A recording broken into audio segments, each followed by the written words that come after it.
वालेकुम व रहमतुल्लाहि व बरकातुहू।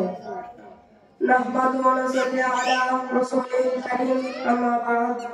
मंचे उपविष्ट আজকের জলসার সম্মানিত সভাপতি সাহেব, সম্মুখে মাদ্রাসার সমস্ত ছাত্র ছাত্রী ও ভাই বোনেরা, সকলের প্রতি ভক্তিভরা শ্রদ্ধা জ্ঞাপন করছি। সম্মানিত শ্রোতা মণ্ডলী, আজ গোটা বিশ্বের দিকে সোশ্যাল মিডিয়া ও ইন্টারনেটের মাধ্যমে দৃষ্টিপাত করলে দেখতে পাওয়া যায় মুসলমানদের কি করুণ অবস্থা, পরিবারে লাঞ্ছিত, বঞ্চিত, নির্যাতিত হচ্ছে। বিশেষ করে মিডল ইস্ট অর্থাৎ মধ্য প্রাচীন দেশগুলির উপর হিংস্র পশুর ন্যায় আক্রমণ চলে যাচ্ছে। তা বর্ণনা দুষ্কর। সম্মানিত শ্রোতা মণ্ডলী, অনুরূপ দৃষ্টান্তের কথা বলতে গেলে জেরুজালেম তথা ফিলিস্তিন মুসলমানদের কথা বলতে হয়। শিশু এবং পেশা থেকে শুরু করে বৃদ্ধ এবং বৃদ্ধা, নারী পুরুষ থেকে শুরু করে একের পর এক তাদের নির্যাতন নিষ্পেষণ করা হচ্ছে। শুধু তাই নয়, মসজিদ মাদ্রাসা ধর্মের মেরুকরণের উপরে বারবার ইসলামের চাইতে পিছু হচ্ছে না। ধিক্কার জানাই সমস্ত ইহুদিবাদীদের, যারা মানুষের মানুষ সম্মান প্রদর্শন করে না। সম্মানিত শ্রোতা মণ্ডলী, দুঃখ দুর্দশার ভিতর দিয়ে আনন্দ কথা এটাই, ফিলিস্তিন মুসলমানদের শত আঘাত বিপত্তি আসার পর ধর্মশীলতা পরিচয় বহন করেনি। ইমানি শক্তি সাহস নিয়ে বীরযোদ্ধার মতন নেতৃত্ববাদী ইহুদিদের সাথে তারা মোকাবেলা করছে। তারা জানে গুলি বোমা পিস্তল দিয়ে সত্যকে স্তব্ধ করা যায় না। একদিন না একদিন এই শক্তি ইমান উন্মুক্ত হইবে ইনশাআল্লাহ। তাই তো আল্লাহ বলেছেন, ওয়ালা তাহিনু ওয়ালা তাহজানু ওয়া আনতুম আ'লাউনা ইন কুনতুম মুমিনিন। অর্থাৎ তোমরা নিরাশ না এবং তোমরা দুঃখ করো না, তোমরা খাঁটি ইমানদার হলে তাহলে জয় হবে। সম্মানিত শ্রোতা মণ্ডলী, তাহলে বুঝুন, আমরা ইমানদার বলে দাবি করি, ভরসা করি অন্যের। আমরা দুনিয়ার মানুষ আল্লাহর ব্যতীত অনেক ভরসার মাধ্যম বানিয়ে নিয়েছি। আমরা যখন দুনিয়ার নেতা নেত্রীর কাছে যাই তখন সঠিক ন্যায় বিচার পাই না, কেননা আজ দুনিয়ার নেতা নেত্রীর চোখ অন্ধ। কিন্তু এমন একজন আছেন ন্যায় পালনকারী, তিনি হলেন শ্রেষ্ঠ মহান আল্লাহ। আল্লাহর প্রতি ভরসা করলে সত্যের জয় হবে ইনশাআল্লাহ। এই বলে আমি আমার সংক্ষিপ্ত বক্তব্য ইতি করছি। ওয়াকিল দাওনা আলহামদুলিল্লাহি রাব্বিল আলামিন। আসসালামু আলাইকুম ওয়া রাহমাতুল্লাহি ওয়া বারাকাতুহু। আলহামদুলিল্লাহ। এবারের প্রতিযোগী শাহিদ বিশ্বাস।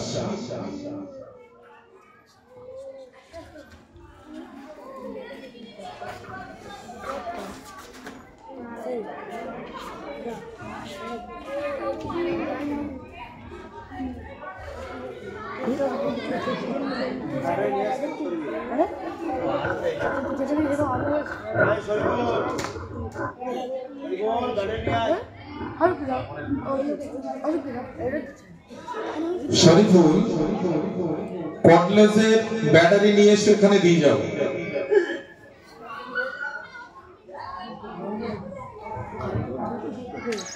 السلام عليكم ورحمة الله وبركاته. الحمد لله رب العالمين والصلاة والسلام على رسوله الكريم أما بعد. সমস্ত উপস্থিত ওলামায়ে হযরতগণ, সম্মুখে বসে থাকা মুসল্লি কেরামগণ এবং মাদ্রাসার সমস্ত ছাত্র ছাত্রী ভাই বোনেরা, সকলের প্রতি আমি ভক্তিভরা শ্রদ্ধা নিবেদন করেছি। আজ আমার নির্বাচিত আলোচনার বিষয়বস্তু হলো বিশ্বনবীর কর্মজীবন। বিশ্বনবীর কর্মজীবন কুরআনুল কারীমে আল্লাহ সুবহানাহু ওয়া তাআলা জানিয়েছেন, লাকাদ কানা লাকুম ফি রাসূলিল্লাহি উসওয়াতুন হাসানাহ। নিশ্চয়ই আল্লাহর রাসূলের মধ্যে রয়েছে তোমাদের জন্য উত্তম আদর্শ নমুনা। সম্মানিত সুধীবৃন্দু, বিশ্বনবী সাল্লাল্লাহু আলাইহি ওয়াসাল্লাম নবুয়তের পূর্বে তার কর্মজীবন জানতে হলে তৎকালীন যুগের পরিবেশের পরিস্থিতি সম্পর্কে কিছু ইতিহাস জানা দরকার। হাদিস শরীফের মধ্যে হযরত উম্মে সালমা রাদিয়াল্লাহু তাআলা আনহা বর্ণনা করেন যে মক্কার নির্যাতনের কারণে মুসলমানরা যখন প্রথমবার হাবশায় হিজরত করেছিল তখন তাদের মধ্যে গাফর বিন আবু তালিব রাদিয়াল্লাহু তাআলা আনহু নিজের জাহিল যুগের অবস্থা মক্কার পরিস্থিতি সম্পর্কে সুদীর্ঘ ভাষণ দিয়ে বলেছিলেন, এবার চাই সালাওয়াত। আমরা জাহিল যুগে ছিলাম, মূর্তি পূজা করতাম, জেনাবি বিচার করতাম, আত্মীয় সম্পর্কে বিচ্ছেদ করতাম, সামান্য দুর্বলতার প্রতি অভিযোগ করতাম। পরিশেষে আল্লাহ সুবহানাহু ওয়া তাআলা জানিয়েছেন, আমাদের মধ্যে এমন একজনকে শান্তির দূত হিসেবে পাঠিয়েছেন, তার বংশধরদের সাথে অনুদায় এবং আত্মীয় সম্পর্কে অবগত আছি সম্মানিত সুধীবৃন্দু মেহমান চাইলে বলে আমার সমাজের মধ্যে হতে তাইয়্যিদুল মদিনা সরকার দুজাহান সাল্লাল্লাহু আলাইহি ওয়াসাল্লামের কর্মজীবন ছিল সকলের থেকে নিরালা। তার আচার আখলাক ছিল সুমহান, তার অনুপম আদর্শ মুগ্ধ হয়ে উঠেছিল সকলের মুখলুকাত। সম্মানিত সুধীবৃন্দু সিরাতুল কিতাব বইতে বিশ্বনবী সাল্লাল্লাহু আলাইহি ওয়াসাল্লামের মাধ্যম হিসাবে দুটি উল্লেখ পাওয়া যায়। এক নম্বর হলো মক্কা হইতে বকরি চড়ানো, দুই নম্বর হলো ব্যবসা বাণিজ্য করা। নবী সাল্লাল্লাহু আলাইহি ওয়াসাল্লাম বলেন আল্লাহ তাআলা পৃথিবীতে যত মানুষ পাঠিয়েছেন সকলে বকরি চড়িয়েছে। সাহাবারা জিজ্ঞেস করলেন ইয়া রাসূলুল্লাহ আপনি কি বকরি চড়িয়েছেন? রাসূল সাল্লাল্লাহু আলাইহি ওয়াসাল্লাম বলেন হ্যাঁ কয়েক মাধ্যম বিনিময় মক্কা হইতে বকরি চড়িয়েছি। এই বকরি চড়ানোর উদ্দেশ্য ছিল উম্মতকে পরিচালনা করা ও প্রশিক্ষণ অর্জন করা। সম্মানিত সুধীবৃন্দু হযরত মুহাম্মদ সাল্লাল্লাহু আলাইহি ওয়াসাল্লাম উম্মতের নেতা হওয়া সত্ত্বেও যদি তার কর্মজীবন আর বকরি চড়ানো, তাহলে আমরা নিম্ন শ্রেণীর কর্মজীবন কেন ধারণ করতে পারি না? এটা তো আমাদের গর্ব হওয়া উচিত। আজ আমরা মুসলমান নাম ধারণ করে কর্মজীবনের ভিতরে নবী সাল্লাল্লাহু আলাইহি ওয়াসাল্লামের আদর্শ শিক্ষা ডিলেট করে দিয়ে হারাম কর্মজীবন ধারণ করেছি। এসব জাতির কখনো জমি বন্ধক নেওয়া, সুদের ব্যবসা, ঘুষের ব্যবসা, আবার কখনো লটারি ব্যবসা। ক্ষণস্থায়ী জীবনের সুখ শান্তির কারণে নবীয়ানা কর্মজীবনটা লালন করতে পারলাম না। সরি এই বলে আমার সংক্ষিপ্ত বক্তব্য ইতি করলাম। ওমা আলাইনা ইল্লাল বালাগ। আসসালামু আলাইকুম। ধন্যবাদ শাহিদ বিশ্বাসকে। এবারের প্রতিযোগী মোস্তাকিন মন্ডল।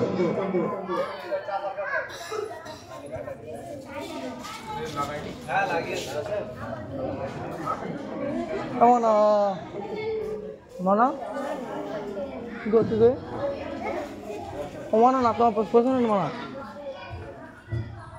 আসসালামু আলাইকুম ওয়া রাহমাতুল্লাহি ওয়া বারাকাতুহু। نحمده ونصلي على رسوله الكريم أما بعد মঞ্চে উপস্থিত সামনে আমার শিক্ষক মণ্ডলী, সম্মানিত উপস্থিতিরা, সম্মানিত গুরুজনেরা এবং মাদ্রাসার ছাত্রছাত্রী ভাই বোনেরা, সবার প্রতি আমার আন্তরিক অভিনন্দন জানিয়ে পিতামাতার অধিকার নিয়ে কিছু বলতে চাই। মহান আল্লাহ তাআলা কুরআনুল কারীমে বলেন ওয়াকাদা রাব্বুকা আল্লা তা'বুদু ইল্লা ইয়্যাহু ওয়া বিল ওয়ালিদাইনি ইহসানা। অর্থাৎ মহান আল্লাহ তাআলা নির্দেশ দিয়েছেন তোমরা আল্লাহকে ছাড়া কাউকে ইবাদত করবে না এবং তোমরা তোমাদের পিতামাতার সাথে সদ্ব্যবহার করবে। সব মানুষের একটা মানুষের জন্য ওদের আল্লাহর ইবাদতের পাশাপাশি পিতামাতার সাথে সদ্ব্যবহার করবে। তাহলে বর্তমান সমাজে আমাদের সাথে এমন আচরণ না করি যাতে রসুল করে আমরা কখনো বিধান ধর্ম না দিই।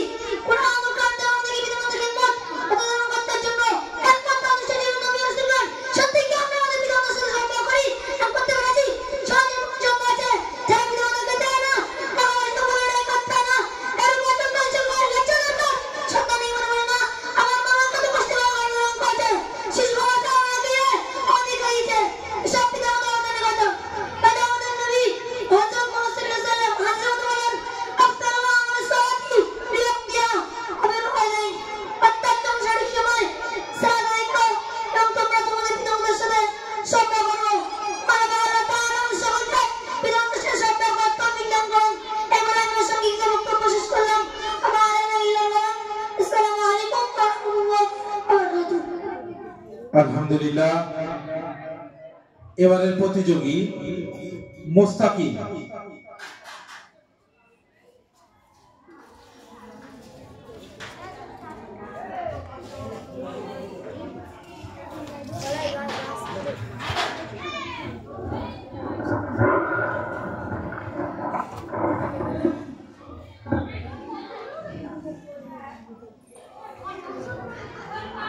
আসসালামু আলাইকুম ওয়া রাহমাতুল্লাহি ওয়া বারাকাতুহু। আলহামদুলিল্লাহি রাব্বিল আলামিন, আসসালাতু ওয়াসসালামু আলা রাসূলিহিল কারীম, আম্মা বা'দ। আজ এই জলসার সম্মানিত সভাপতি সাহেব, আমার সম্মুখে বসে থাকা মাদ্রাসার ছাত্র ছাত্রী ভাই ও বোনেরা, সকলের প্রতি ভক্তি ভরা শ্রদ্ধা জ্ঞাপন করছি। আজ এই অনুষ্ঠানে নির্ধারিত নির্বাচিত আলোচনার সাবজেক্ট হলো বিশ্বনবী মুহাম্মদ রাসূলুল্লাহ সাল্লাল্লাহু আলাইহি সাল্লামের আখলাকের চরিত্র। একজন মানুষ জীবনে চলার পথে কথা করার মাধ্যমে যে সমস্ত স্বভাবগুলি ফুটে ওঠে একে আখলাকের চরিত্র বলা হয়। এক কথায় মানব জীবনে সকল আচার ব্যবহার কর্মকাণ্ডের নামই হলো আখলাকের চরিত্র। মনে রাখবেন, পৃথিবীতে যত মানুষ এসেছে কিয়ামত পর্যন্ত যত মানুষ আসবে সকলের মধ্যে উত্তম আদর্শ উত্তম নমুনা হলেন হযরত মুহাম্মদ সাল্লাল্লাহু আলাইহি সাল্লাম। তাদের মহান রব্বুল আলামিন কুরআন শরীফের মধ্যে জানিয়ে দিয়েছেন যে ওয়া ইন্নাকা লাআলা খুলুকিল আযীম, হে নবী নিশ্চয় আপনি মহান চরিত্রের অধিকারী। সম্মানিত শ্রোতা মণ্ডলী, আমরা অনেকেই শুনেছি মাইকেল এইস নামে একজন বিখ্যাত পদার্থ বিজ্ঞানীর নাম। তিনি 1923 সালে মার্কিন যুক্তরাষ্ট্রের ইউপি শহরে তিনি জন্মগ্রহণ করেছিলেন। তিনি বিজ্ঞান হওয়ার সাথে সাথে অধিক হাসিব ছিলেন। তিনি দীর্ঘদিন ধরে 100 জন মহামনীষী আদর্শ চরিত্র নিয়ে তিনি গবেষণা করেছেন। তিনি একটি বই লিখেছিলেন, সেই বইটির নাম হলো দ্য 100। সম্মানিত শ্রোতা মণ্ডলী, তার গবেষণা অনুযায়ী গোটা পৃথিবীতে মানব ইতিহাসে যে সমস্ত মহামনীষী আদর্শ পুরুষ হিসেবে সর্বাধিক বিস্তার করেছিল তাদের মধ্যে সর্বোত্তম সর্বশ্রেষ্ঠ হলেন হযরত মুহাম্মদ সাল্লাল্লাহু আলাইহি সাল্লাম। তিনি নিজে কাব্য গ্রন্থের মধ্যে লিখেছেন যে ধর্ম নিরপেক্ষতার দৃষ্টিকোণে বিশ্ব মানুষ সমাজে শান্তি প্রতিষ্ঠান হলেন হযরত মুহাম্মদ সাল্লাল্লাহু আলাইহি সাল্লাম। তিনি যতটা সফল হয়েছেন আজ পর্যন্ত ততটা সফল আর কেউ হতে পারেনি। সম্মানিত শ্রোতা মণ্ডলী, একজন খ্রিস্টান ধর্মাবলম্বী মানুষের হযরত মুহাম্মদ সাল্লাল্লাহু আলাইহি সাল্লামের উপরে তার এত চিন্তা চেতনা, আমার নবীজির উম্মতে তার চিন্তা চেতনা গবেষণা বিন্দু পরিমাণ বিরাজ করি না। মনে রাখবেন, পৃথিবীতে যত নবী ও রাসূল পাঠিয়েছেন তারা সকলেই উম্মতকে উত্তম চরিত্র শিক্ষা দিয়েছেন। আর মহান রব্বুল আলামিন আমাদের হযরত মুহাম্মদ সাল্লাল্লাহু আলাইহি সাল্লামকে উত্তম চরিত্র পূর্ণতা দেওয়ার জন্য প্রেরিত করেছে। তাই রাসূল সাল্লাল্লাহু আলাইহি সাল্লাম জানিয়ে দিয়েছেন, আমি সর্বোত্তম চরিত্র পূর্ণ প্রেরিত করার জন্য প্রেরিত হয়েছি। সম্মানিত শ্রোতা মণ্ডলী, যদি পৃথিবীর কোনো মহামানবের আদর্শ মানতেই হয় তাহলে আপনি হযরত মুহাম্মদ সাল্লাল্লাহু আলাইহি সাল্লামের মতো সৎ কোনো ব্যক্তি খুঁজে পাবেন না। কেননা মহান রব্বুল আলামিন কুরআন শরীফের মধ্যে জানিয়ে দিয়েছেন যে লাকাদ কানা লাকুম ফি রাসূলিল্লাহি উসওয়াতুন হাসানাহ, অর্থাৎ তোমাদের জন্য রয়েছে উত্তম আদর্শ, তোমাদের জন্য আল্লাহর রাসূলের মধ্যে রয়েছে উত্তম আদর্শ উত্তম নমুনা। এটি প্রশ্ন করেন কেমন আদর্শ কেমন নমুনা, তাহলে বলতেই হয় যে সময় মক্কার কাফের কুরাইশগণ একত্রিত হয়ে হযরত মুহাম্মদ সাল্লাল্লাহু আলাইহি ওয়াসাল্লামের উপরে বিভিন্ন ধরনের নির্যাতন নিষ্পেষণ হত্যা ষড়যন্ত্র তার পিছু পা হয়নি। সেই সময় রাসূল সাল্লাল্লাহু আলাইহি ওয়াসাল্লাম মক্কার কাফেরদেরকে কটু ভাষা দেয়নি, মক্কার কাফেরদের সাথে সৎ ব্যবহার করেনি, বরং সৎ চরিত্রের বীজ বপন করে গিয়েছিলেন। গোটা মক্কা দিগকে শিক্ষার প্রদীপ জ্বালিয়ে দিয়েছিলেন। রাসূল সাল্লাল্লাহু আলাইহি ওয়াসাল্লামের গুণ ও আদর্শে মুগ্ধ হয়ে মক্কার কাফেররা আল আমিন উপাধি দিয়েছিলেন, আর সাদিক উপাধি দিয়েছিলেন। এটা কি উত্তম চরিত্র শিক্ষা নয়? শুধু তাই নয়, রাসূল সাল্লাল্লাহু আলাইহি ওয়াসাল্লাম অবলা পশু পাখিদের কথা বুঝতে পারতেন। আমরা মানুষের কথা বুঝতে পারি না, বড়দের সম্মান দেই না, ছোটদের স্নেহ করি না। এটা কিন্তু উম্মতে মুহাম্মাদি আদর্শ নয়। যেরকম মানুষের সাথে সৎ ব্যবহার করা যেরকম জরুরি, তেমনি পশু পাখিদের সাথে সৎ ব্যবহার করা নবীজির আদর্শ। তাই আসুন আমরা নবীজির আদর্শে আবিষ্কৃত হয়ে এই দৃঢ়মুক্ত সমাজটাকে গঠন করি। এই বলে আমার সংক্ষিপ্ত বক্তব্য শেষ করলাম। আসসালামু আলাইকুম। ধন্যবাদ মোস্তাকিনকে। এরপরে প্রতিযোগী শরীফুল মন্ডলকে মঞ্চে আসার জন্য অনুরোধ করছি।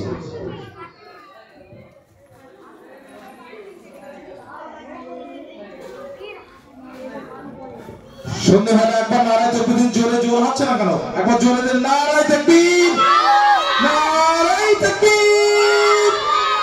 পান্তাপাড়া আল হেরা হিফজুল কোরআন মাদ্রাসা, পান্তাপাড়া আল হেরা হিফজুল কোরআন মাদ্রাসা, নারায় তাকবীর, নারায় তাকবীর। আচ্ছা, এরপরে প্রতিযোগী রায়হান আহমেদ।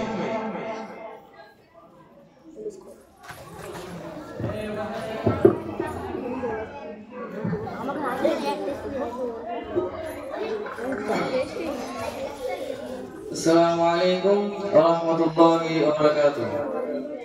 نحمده ونصلي على رسوله الكريم أما بعد. মঞ্চে উপবিষ্ট সনাতন সভাপতি মহাশয়, উপস্থিত মাদ্রাসার সমস্ত ছাত্রছাত্রী ভাই বোনেরা, সকলের প্রতি ভক্তিভরা শ্রদ্ধা জ্ঞাপন করছি। আজ গোটা বিশ্বের বুকে সোশ্যাল মিডিয়া ও ইন্টারনেটের মাধ্যমে দৃষ্টিপাত করলে দেখতে পাওয়া যায় মুসলমানদের কি করুণ অবস্থা। পদে পদে লাঞ্ছিত, বঞ্চিত, নির্যাতিত হতে হচ্ছে। বিশেষ করে মিডল ইস্ট অর্থাৎ মধ্যপ্রাচ্যের দেশগুলির উপরে, যেখানে যেভাবে বিশ্ব মানবতার ইহুদি খ্রিস্টান জাতি মুসলিম দেশগুলির উপরে হিংস্র পশুর ন্যায় আক্রমণ চালিয়ে যাচ্ছে, তা বর্ণনা করা দুষ্কর। সম্মানীয় শ্রোতা মণ্ডলী, অনুরূপ দৃষ্টান্তের কথা বলতে গেলে জেরুজালেম তথা ফিলিস্তিনের মুসলমানদের কথা বলতে হয়। শিশু এবং কিশোর থেকে শুরু করে বিরুদ্ধ এবং বৃদ্ধ নারী পুরুষ থেকে শুরু করে তাদেরকে একের পর এক নির্যাতন নিষ্পেষণ করা হচ্ছে। শুধু তাই নয়, এরা মসজিদ মাদ্রাসা ধর্মের উপরে বর্বরতার স্টিম লড়াই চালাতেও পিছু হচ্ছে না। ধিক্কার জানাই এই সমস্ত ইহুদিত্ববাদীদের, যারা মানুষের সম্মান প্রদর্শন করে না। সম্মানীয় শ্রোতা মণ্ডলী, দুঃখ দুর্দশার ভিতর দিয়ে আনন্দের কথা হলো এটাই, ফিলিস্তিনের মুসলমানেরা শত আঘাত বাধা বিপত্তি আসার পরেও ধর্মশীলতার পরিচয় বহন করে ইমানে শক্তি সাহস নিয়ে যোদ্ধার মতো ইহুদি ও খ্রিস্টান জাতির সাথে মোকাবেলা করে যাচ্ছে। তারা জানে না গুলি বোমা পিস্তল দিয়ে সত্যকে স্তব্ধ করা যায় না। এই সত্য ঈমান একদিন না একদিন উন্মুক্ত হবে ইনশাআল্লাহ। তাই তো মহান রব্বুল আলামিন কুরআনুল কারীমের মধ্যে বলেন, ওয়ালা তাহিনু ওয়ালা তাহজানু ওয়া আনতুমুল আ'লাউনা ইন কুনতুম মুমিনিন। তোমরা নিরাশ হও না, তোমরা দুঃখ করো না, তোমরা যদি খাঁটি ঈমানদার হও তাহলে তোমরাই জয়ী হবে। সম্মানীয় শ্রোতা মণ্ডলী, আমরা ঈমানদার বলে দাবি করি, কিন্তু ভরসা করি অন্যের। আমরা আল্লাহ ব্যতীত দুনিয়ার মানুষ অনেক ভরসার মাধ্যম বানিয়ে নিয়েছি। আমরা যখন ন্যায় বিচার পাওয়ার জন্য দুনিয়ার নেতা নেত্রীদের কাছে যাই, তখন সঠিক ন্যায় বিচার পাই না। কিন্তু এমন একজন ন্যায় বিচার পালনকারী আছেন, তিনি হলেন আমাদের মহান আল্লাহ। সেই আল্লাহর প্রতি ভরসা করলে সত্য জয় হবে ইনশাআল্লাহ। এই বলে আমি আমার সংক্ষিপ্ত বক্তৃতা শেষ করলাম। ওমা আলাইনা ইল্লাল বালাগ।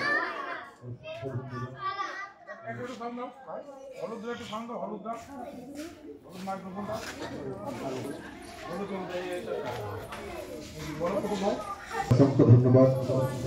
এবারে আমাদের প্রতিযোগী মোহাম্মদ হাবিবুর রহমান, প্রস্তুত থাকবে ইয়াজ মল্লিক। ঘরে চল। السلام عليكم ورحمة الله وبركاته. إن الحمد لله والصلاة والسلام على نبي بعد أما بعد.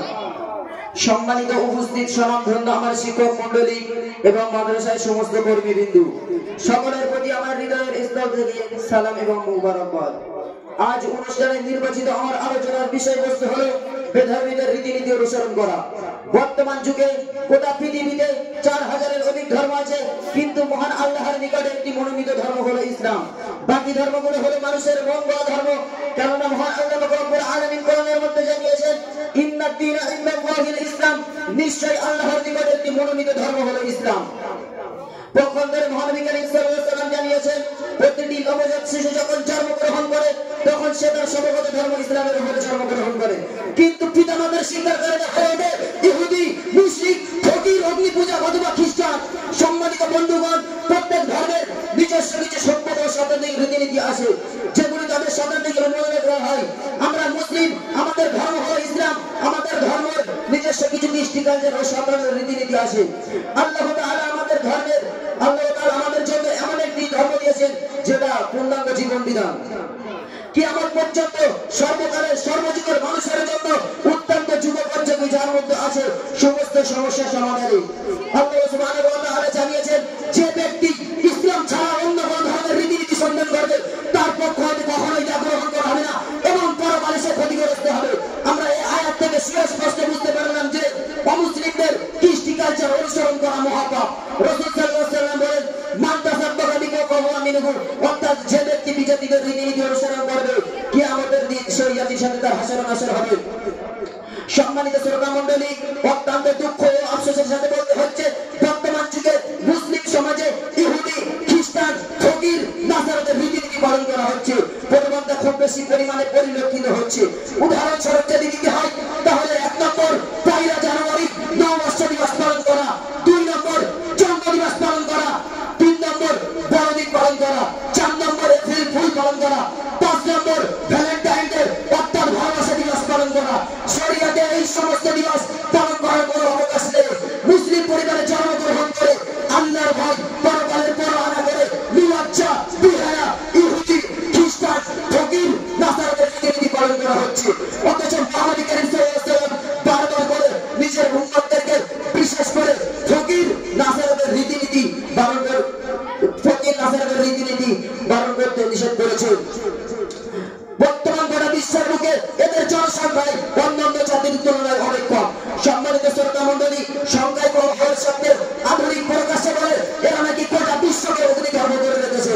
মহান আল্লাহ পাক রব্বুল আলামিন আমাদের সকলকে এই দুই ঘৃণা অভিশপ্ত জাতির রীতিনীতিকে পরিপূর্ণরূপে বর্জন করার তৌফিক দান করুন। সকলে বলি আল্লাহুম্মা আমিন। ওয়া মা আলাইনা ইল্লাল বালাগ ওয়া আখিরু দাওয়ানা আলহামদুলিল্লাহি রাব্বিল আলামিন। আসসালামু আলাইকুম ওয়া রাহমাতুল্লাহি ওয়া বারাকাতুহু। অসংখ্য ধন্যবাদ। একটা কথা বলি, যেহেতু সময় খুব সংক্ষেপ, যে বিষয়টা ইয়াজ মল্লিক তুমি মগরিবের পরে শুরু করবে। একটা বিষয়, যে বিষয়টা ইতিপূর্বে বক্তব্য হলো, তো অন্তত এতটুকু আমাদের প্রত্যেকের বোঝা দরকার যে প্রত্যেকের একটা নির্দিষ্ট ইউনিফর্ম থাকে।